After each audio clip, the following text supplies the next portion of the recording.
Hey, I'm a goofball. Before I go live, it's always something, right? What's up, y'all? Welcome to the live. Welcome to the Redefine Me family. I am Tasha checking in with another video, and we about to get into the latest episode of Love is Blind, season 6, episode 11, Roller Coaster of Love. If it's your first time checking in with me, thank you so much. Go ahead and like, comment, and subscribe. Y'all, I'm back home. I'm back home. You know what's crazy? I'm not even from Georgia.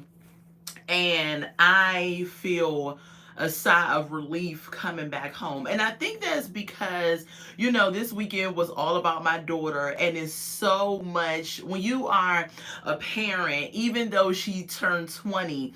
I wanted her birthday to be amazing, her weekend to be amazing because it was a leap year. She is a leap year baby, and she doesn't always get, um, you know, a real actual birthday every year. So whenever it's a leap year, I always like to go all out, y'all. And so it was just so much going on this weekend. I mean, if you have never been to the DC area, stuff is high everywhere, right? But stuff is really high in the DC area. And then the plane ride back, y'all, was just ridiculous. Like, I was sitting beside a female that was a thicker chick.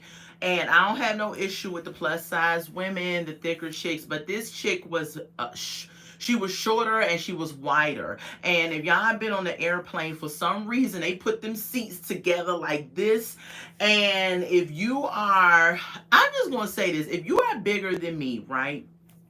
Most of y'all have seen how my whole body look and how I look.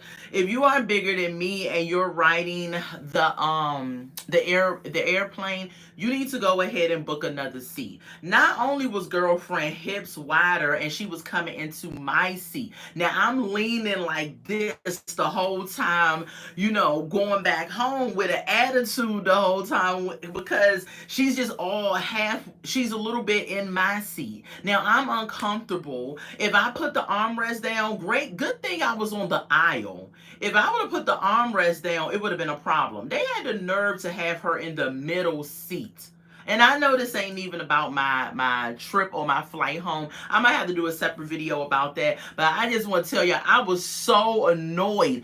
If you on an airplane, right, and you are a plus size chick, I believe airlines need to start asking people how much they weigh. Now, y'all can throw tomatoes if y'all want to, but I feel like because of that, you can put them on a row with other people or women who are smaller or something, or better organized the seating. Like, she sat in the middle and the lady that was smaller was on the inside, and so I know she was like, well, now I'm she on a little bit on my seat too. I'm being kind of crushed. Then girlfriend had the nerve to go to sleep and got real comfortable, and I was just like, child, I can't wait to get off this airplane. But anyway, y'all, that's not what this video is about. So back up. This is Love is Blind review episode 11. So y'all, I take notes. I'm probably gonna do another video about my trip to DC. The flight going, the flight, the flight coming back. I'm gonna do a separate video on that. But y'all, I'm just glad to be home. Had a great weekend. Glad to be home. All right, so let's get into it. If I look down, I take notes. If you all want to participate, go ahead and drop in the comments. I love to get the chat popping with that. All right, so we on season 6 of Love is Blind, episode 11. This was the last episode before they're going to drop another episode on March 6th, which is episode 12, of course. Okay, so the title was Roller Coaster of Love. And so this episode, y'all, we're going to talk about some stuff that happened on this episode, okay? So we get to Sarah and Alejandra. They pop up. Now, the setting is that they're at a lake. They are there for a cookout. And all the other couples that didn't get chosen are popping up. So now we get to Sarah Ann and Alejandra. They are popping up, right? And as soon as Sarah Ann walk in, because y'all know everything that happened with her, Jeremy, and Laura, everybody's up here rolling their eyes. The tension is there and everything. But she just walks in like, well, I'm here. If you hate me, you hate me. If you don't, you don't. I don't care. Then they pan over to Chelsea and Trevor because Trevor got there prior, and him and Chelsea is having this long overdue conversation. Chelsea said Trevor is her type. Trevor said her decision didn't make sense to him. He was trying to figure out, like, yo, we've been vibing since day A. This guy all of a sudden comes in and finally realizes that he really likes you, and now you say yes to him. Trevor was like, it don't make sense to me, but if you happy and it made sense to you, then that's what's up. Looking at Trevor while he was talking and everything, I'm like, Trevor, what is this red? He had like red stuff up here, something red down here. It was on the back of his neck. It had little bumps attached to it. I said, Trevor, what is this?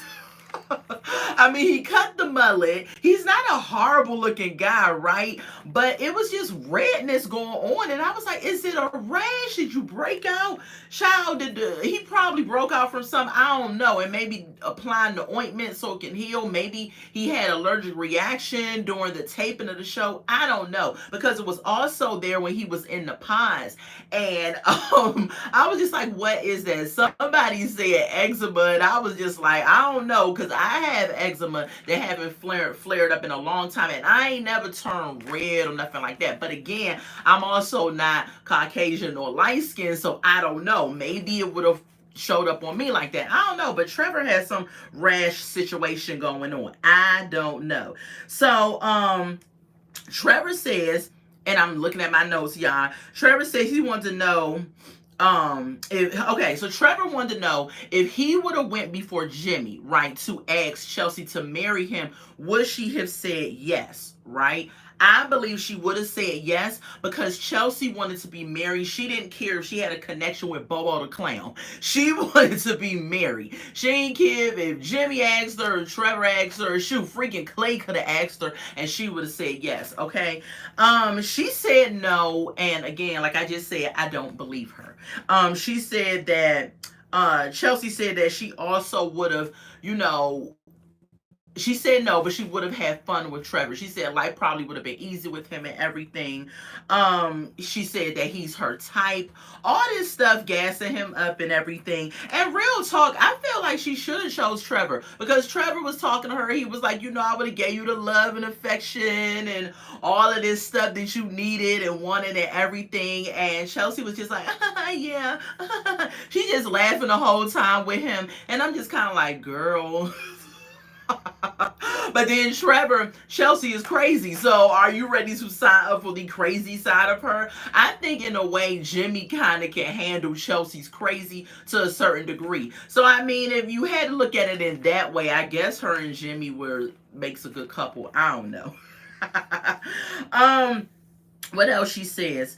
She says she felt like he would have given her the love that she needs and deserves. And I do. I feel like Trevor would have been at every beck and call of Chelsea's craziness. He would have been like apologizing, buying her stuff, jumping over hula hoops and doing all this stuff for her, I feel like that's what he would have done. She says, and he says, yeah, I would have showed you all the love. He's selling himself to her and everything. And it's just a big old conversation with them. And I'm just like, child, but y'all didn't choose each other, so get over it. Then she starts telling Trevor about the last argument that her and Jimmy had. Even when she's telling him, he was like, well, what happened and everything, was it both of y'all's fault? And she was like, well, not really. It wasn't really my fault. I was like, Chelsea, it was all your fault. You was drunk and crazy and you came at Jimmy for being out of the house for just an hour. Okay, so yeah, it was all your fault. What else? Jimmy came over and gave Chelsea a kiss while she was talking to Trevor. And Trevor and Jimmy, had a little bromance thing going on. They gave each other a hug. And then, they said it's all love. It's all love. And I believe it. I don't believe they got no beef. Men sometimes can squash the beef quicker than women. Women will hold a grudge and be looking at the chick sideways like, I don't like this hoe. I can't stand this hoe. And they just would be so vindictive. We had that in us, and it just is what it is. I don't know. Men can apologize most times, squash the beef, and it be all love, and they move on with each other. Um, Chelsea then again, after that, um, Chelsea, with her loud mouth and her big mouth, blurted out something else because the camera pans over to Amy and Johnny hugged up and kissing and all of that. Chelsea shouts out, "Oh, look at the show's strongest couple," or something she says. So Jimmy was like, "Strongest couple? Why you say that?" And she was like, "Oh no, I'm joking. I ain't mean nothing by that." Once again, Chelsea, you put your foot in your mouth. Remember the last time you yelled out something, you had felt away because Jimmy responded to what you yelled out about AD's booty. And now you yelling out something else. I'm like, why you keep yelling out stuff like you got Tourette's or something that's going to cause an issue with you and your man? So Jimmy was like, don't be saying they're the strongest couple. We should say we're the strongest couple. And she was like, I was joking and all of that. And he was like, yeah, I know, but I just didn't like it, all of that. So he was acting like he had an issue with it. I don't believe it, for real, for real. So then we pan over to, hold on, y'all. Okay. I was getting confused with the notes, y'all. So then we pan over to Laura and Jeremy, right? So y'all know it's awkward between them two. They got a lot of tension because they basically have broken up. This is the first time they talked to each other and seen each other in 3 days. So Jeremy's sitting in the chair. Laura goes down there and she's like, "Hey, what's up?" He's like, "What's going on? Haven't seen you in a while. What's up?" And she's like, I'm gravy." And he was like, "Well, I've had better days. I'm not that great, in light of everything that has happened." He said, "I tried to send you flowers and texts and everything, and all I got was just bad response, bad vibes, bad vibes." If y'all know, that is Queen Naja's song. That song, I love that song. Pack light. If y'all know, y'all know. But so Jeremy says, "I sent you flowers and I just got bad responses back. Like, you didn't send me your address and all of that." And so Laura was like, "I responded back to you. It was not negative or messy. I don't want no flowers from you. You was out with Sarah Ann till 5 a.m. in the morning. I don't want no flowers." And I'm thinking to myself, yeah, Jeremy, how you gonna sit up there and leave your house at 10 p.m. and not show back up till 5 and think you supposed to give her flowers and she just gonna be like, "Oh, okay, babe, the engagement is back on"? No, sir, that's not the way it works. You can't do that and expect for her to be okay with it. It's not gonna flow like that. Laura says that he's a con artist. She don't believe nothing he said. Laura was up on Jimmy's behind like like flies on, if you know what I mean, or like bees on honey. Laura said, "I don't believe nothing you say. You can save all that drama for your mama. I do not believe it. I do not care for you no more." She says, "You sold me a dream in the pods when they were dating, and that is not the way it is." She said, "I will come over to the house and get my stuff." And he says, "Oh, you don't gotta worry, it's already packed up." And she said, "You already packed my stuff up?" He said, "Yeah, I already packed it up." Yes, Laura, y'all haven't seen each other in 3 days. What, you thought he was just gonna leave your stuff laying around? He packed all your stuff in a box and put it to the left, to the left, to the left. He put all that stuff in a box. And so, what else he said? He said, "Listen, let's just put aside our mess, our differences, and enjoy this lake cookout and enjoy the other couples." And she's looking at him like, "You worried about enjoying the other couples? You just lost your fiance, crazy, and that's what you're worried about?" She says, "You know what? Enjoy your life," which she really didn't mean it, because in the next breath she says, "You can go and kick rocks with open toe effing shoes on." I was like, dang. So she wanted to chip his toes or fracture a big toe or do something. She is bad, and I don't blame her. Like, I don't blame her. Now, I think Laura is a mean girl. I don't really see it for Laura. Her whole personality just gives me, like I said before, off the movie Mean Girls, one of the plastic chicks. She makes me feel like she would have been in that group, right? Laura is mean. I would have to say that. I don't really care for her for what she presented from the show. Nevertheless, Jeremy asked her to marry him, and he should not have been entertaining another female, and surely should not have been out till 5 a.m. with another chick, and then think sending her flowers in Texas and trying to fix it and everything was going to make everything okay. No, it wasn't. What else, y'all? Moving on.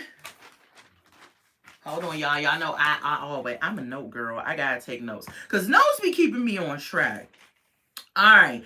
So then after her and Jeremy had their little episode, their conversation, Laura walks away. Jeremy's sitting there with a Nerf ball sitting in the chair, and he just kind of throwing it up like, it is what it is. I guess our relationship is over.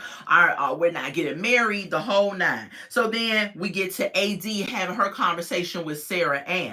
Let me tell you something. I'm going to give AD, round of applause, AD.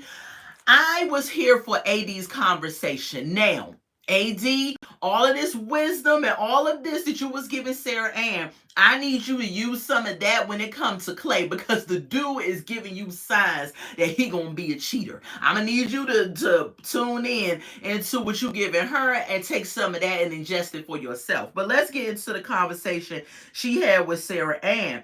AD asked Sarah Ann, they sitting down, she says, don't you think it was wrong to message a guy that is engaged? Don't you think it's wrong?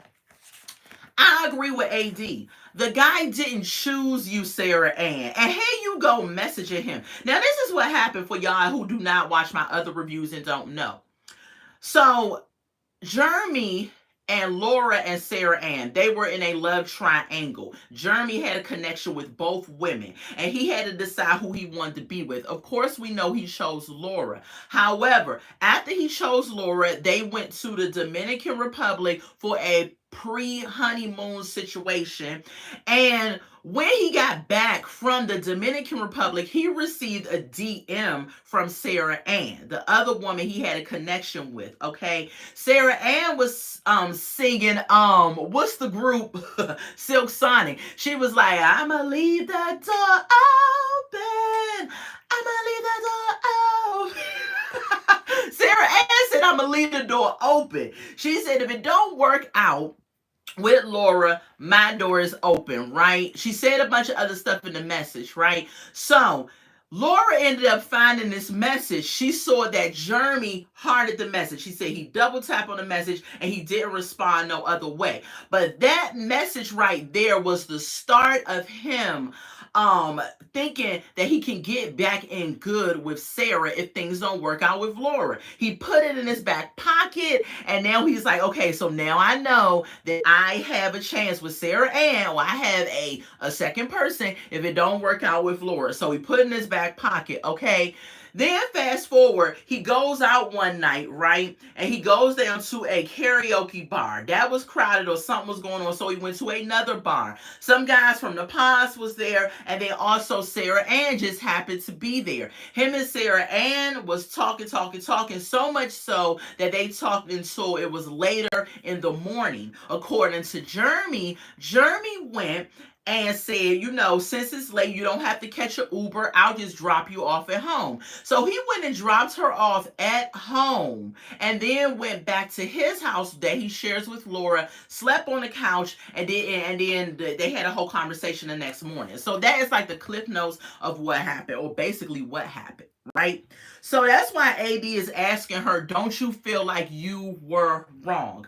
I feel like Sarah was 100% wrong. But Sarah says she does not feel like she was wrong. She says, because of the relationship that her and Jeremy had, and AD was like, did Jeremy lead you to thinking that the door was still open? Sarah Ann said, yes, he led me to believe that the door was still open. And AD is like, well, how did he do that? Child, when I tell you AD was an investigative journalism right here at this point, she was asking her all of the questions that we all wanted to know, right? So AD was like, well, how did he let you know that the door was still open? So Sarah Ann said that Jeremy gave her the impression that their engagement was over, that he was going to end things with Laura and basically start kicking it with her.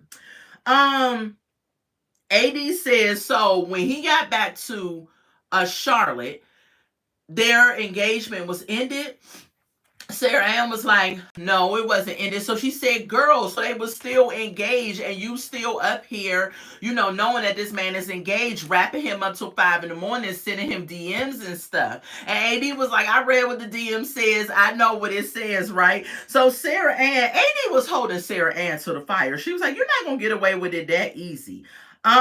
She was telling the same story to AD of what happened on the night that he came in at 5 a.m. that he told. The only thing that Jeremy left out is that he dropped her off at home. Sarah Ann said that he dropped me off. We didn't cross the line. He didn't come in my house. Nothing happened.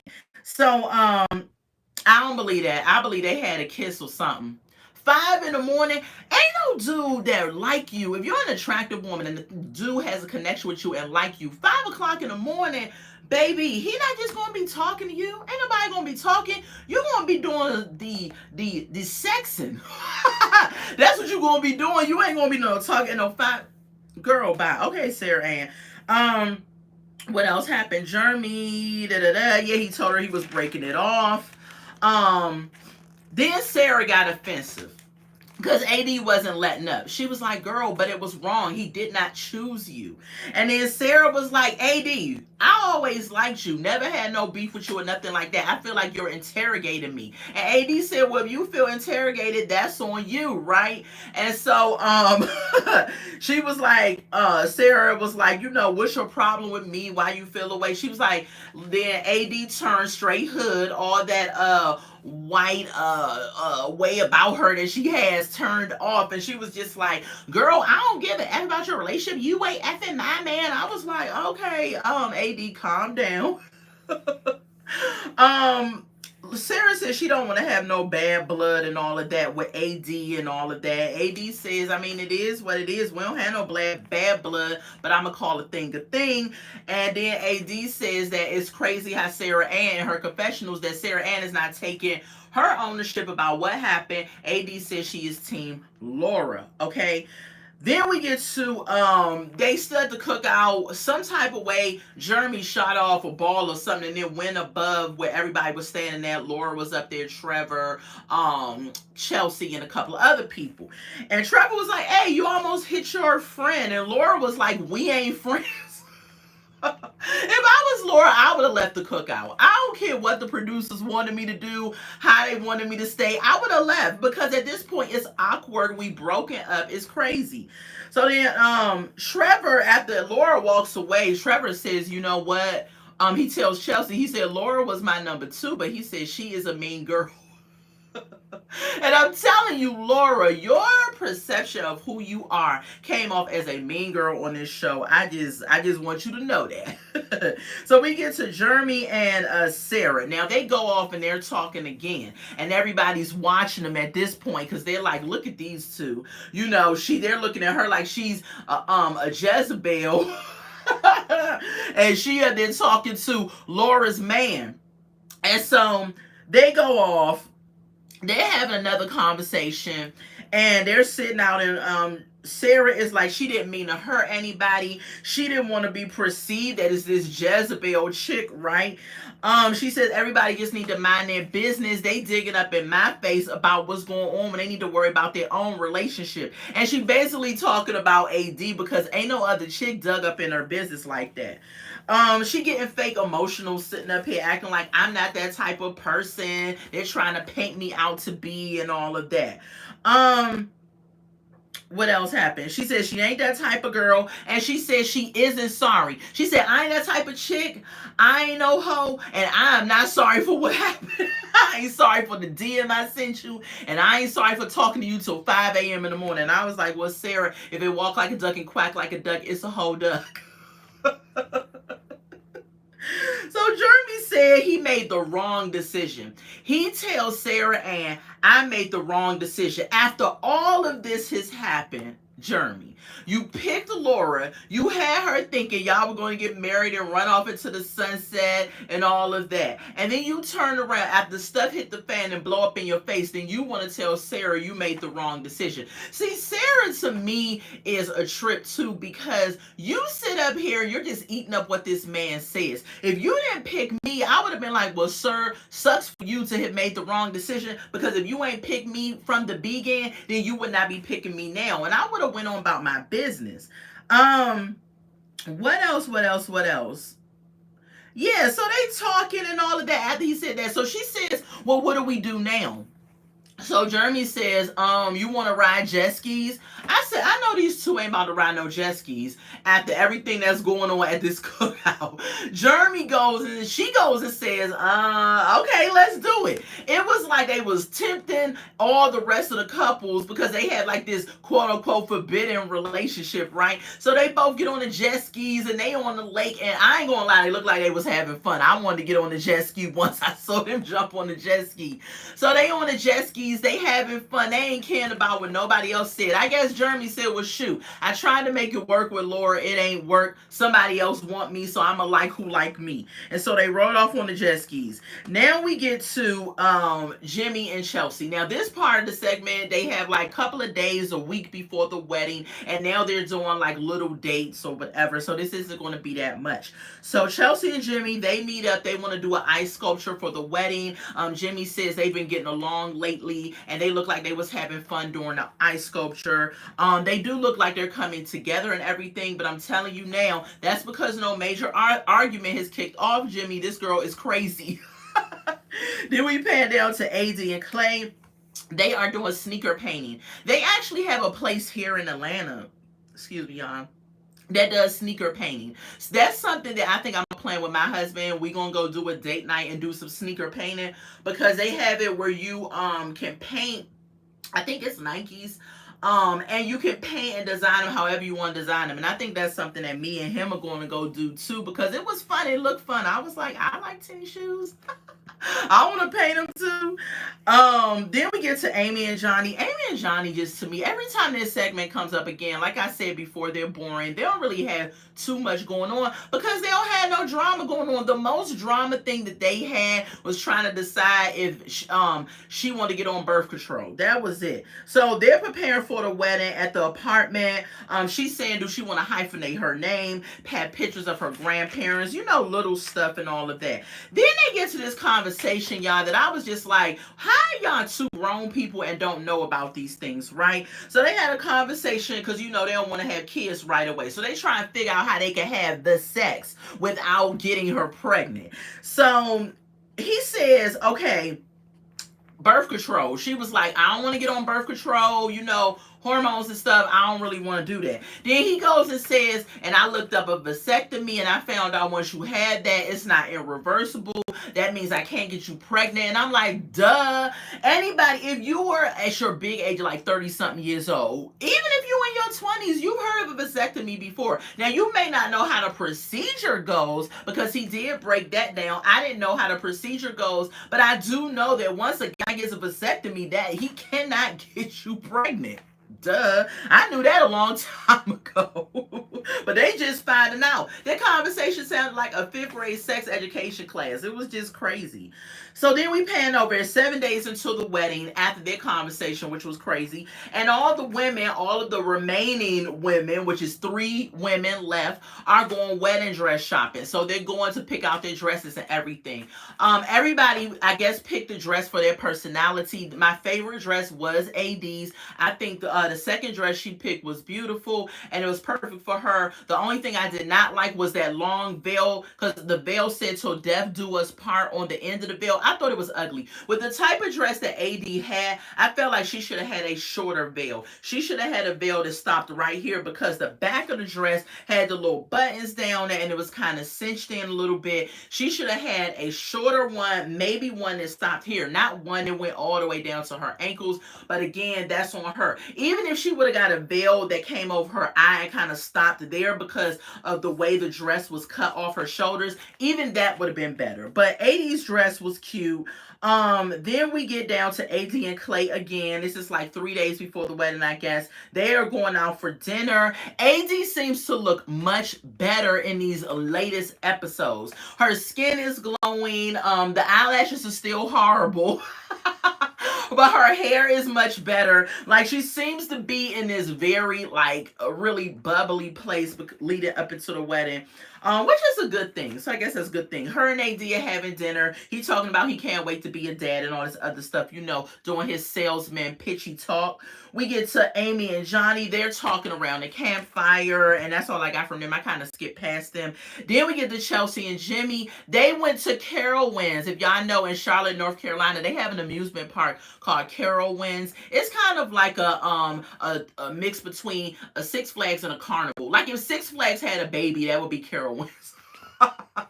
So they went to Carowinds. They're riding roller coasters, playing games and everything. They shut the park down for them. Child, the day I get the money to shut an amusement park down, I'm an amusement park chick. I love roller coasters, the games, everything. But what I hate is all the people waiting in line.